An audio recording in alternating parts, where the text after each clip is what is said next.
What's going on, guys? So I did two things today. One good choice, one bad choice. The good choice, to put up my Christmas tree. Had a fun time putting that up. It's got a lot of movie-themed ornaments on it. Maybe I'll show you guys a close-up at another time, but that's not what this video is about. No, this video is about the bad choice that I made today, and that is not only watching, but renting on Amazon Prime the film The Strangers Chapter 2. This movie came out in September of 25. I didn't have a chance to see it on opening weekend, and then with all the bad word of mouth, I was like, I'll just wait for it on streaming.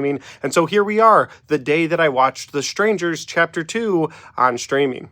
So The Strangers Chapter 2 takes place right after the events of The Strangers Chapter 1, and while I wasn't a big fan of that film last year, I did try to give it a bit of a pass, because even though it was a bit of a shittier copy of that 2008 Strangers film, which I actually really did like, I didn't love that they just did a copy of that, but I was willing to give it a pass just because I was hoping that, okay, you copied the 08 version, but maybe you're going to go in a fresh new direction with this trilogy, and so you needed this to set up this trilogy, and 2 and 3 are going to feel fresh, they're going to feel unique. So I was in. I was like, okay, I'm going to give it a pass. Here we go. So I watched The Strangers Chapter 2.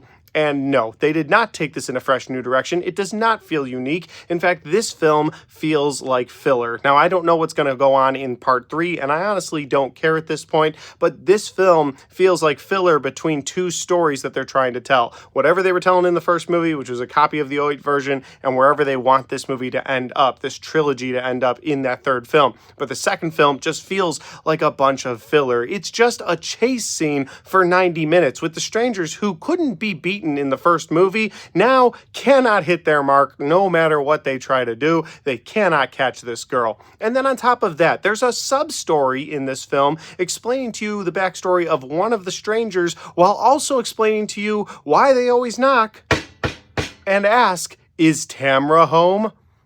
No one was wondering what that was about. No one cared, I guarantee you. I don't know how this movie got greenlit, or how this trilogy was greenlit, or how they convinced somebody to pay for all 3 movies at once.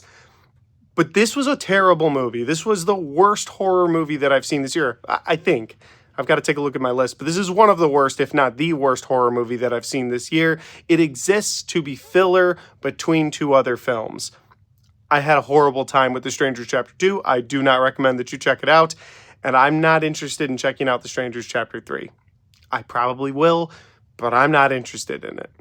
Oh, and 2 more things. One, there is almost a 10-minute scene in this movie where it's the girl who survived the events of the first film versus a wild boar. No, I'm not kidding. And the other thing I want to say real quick is that they had the nerve to throw a post-credits scene in this film for The Strangers Chapter 3. Like anybody gives a fuck.